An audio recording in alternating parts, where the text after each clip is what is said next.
Cruise news time, and we've got some interesting news coming out about internet on cruise ships. We've got the major players, instead of competing with each other, they're going to partner up. This one's fascinating, and it's a challenging time for cruisers right now. Could you imagine boarding your 30-day epic trans-Pacific cruise going to Alaska and Asia and ending up down in Australia, getting on that cruise and being notified that, well, the first part of your cruise has been canceled. Instead of going to Alaska, you're just going to sea. It's happening for cruisers right now. I'm going to tell you all about it. Plus, I'm going to talk a little bit about the upcoming week as I will be out of the studio. Cruise news and my views. Let's talk about it.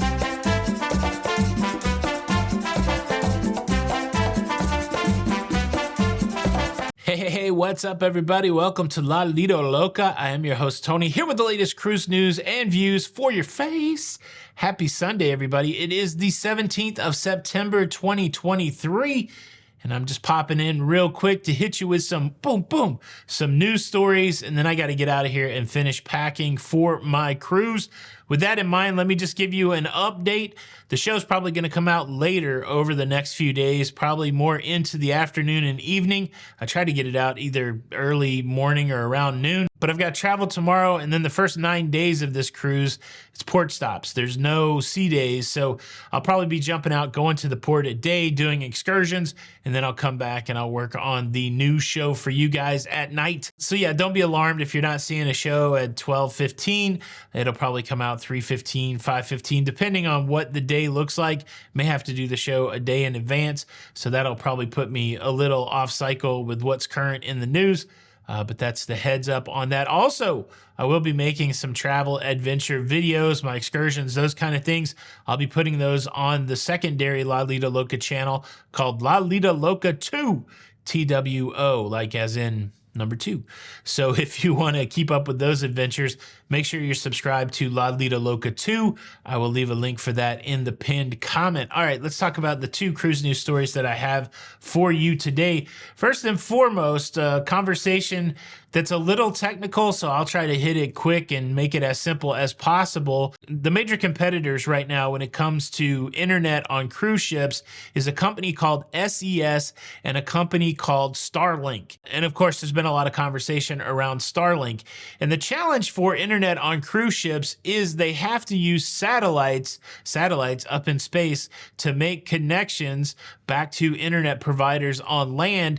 And there's a thing called latency. It takes a while for data to make that trip. I mean, it's still microseconds, milliseconds most of the time, but it's still a lot slower going up into space and coming back down than it is when you're on fiber optics on land, that kind of thing. And there's 2 types of technology in play when we talk about SES and when we talk about Starlink. SES uses a medium Earth orbit satellite technology. Their satellites are orbiting the Earth at what's considered to be medium distance, where Starlink uses LEO or lower Earth orbit satellites. So what happens with Starlink, you have a closer connection to the satellites and therefore you have some better speed. And again, they've been competing with each other. SES, before Starlink came on the scene, was a primary internet provider for cruise lines. Well, now they have partnered so that they can overlap their technology and potentially add even more speed to the internet experience. Look, I won't get any deeper into the weeds on this one than we already have, but the end result should be a faster internet offering on cruise ships that offer this combined partnership internet between SES and Starlink. Cruise companies are still free to just go Starlink. They're free to just go SES, but it's interesting that these companies said, hey, look, we can even offer a better offering by working together. The challenge for both of them is they're still going to have trouble at the poles, at the top and the bottom of the globe, and they're going to be using some different kind of satellite technology to provide that internet connectivity. This partnership is essentially brand new, so we'll have to watch and see if any cruise ships that we know out there go to this combined offering. But I find it fascinating, and I've probably rambled on too much about it. But there you go, all you internet nerds. We've got another option using multi-layered satellites. How about that? And while we're talking about internet, I got to tell you about what I found on the prohibited items list for Carnival. I need to go look at the other cruise lines. I was doing some research for something else, but I did come across this line that said that satellite satellite dish, routers, and other internet-related equipment is not prohibited on the cruise ship. I say this because I know there's several people that have recommended to me when I've talked about the challenge of only having connectivity for one device. People would say, hey, just bring a router and then you can split that signal across your multiple Wi-Fi devices, which technically sounds like a great, workaround, but it does seem like that is prohibited. So I'd be interested to know, anybody out there taking a small router with them on their cruises? Are you using it to split the internet signal? Have you had any challenges with it? Just kind of want to geek out on that. Leave a comment below. Now let's talk about the surprise the passengers boarding their 30-day cruise got when they found out that their Alaskan stops were canceled. We'll do that in just a second, but first I'd like to invite you to subscribe. If you like staying up to date with everything going on in cruising, please consider subscribing with the notification bell on.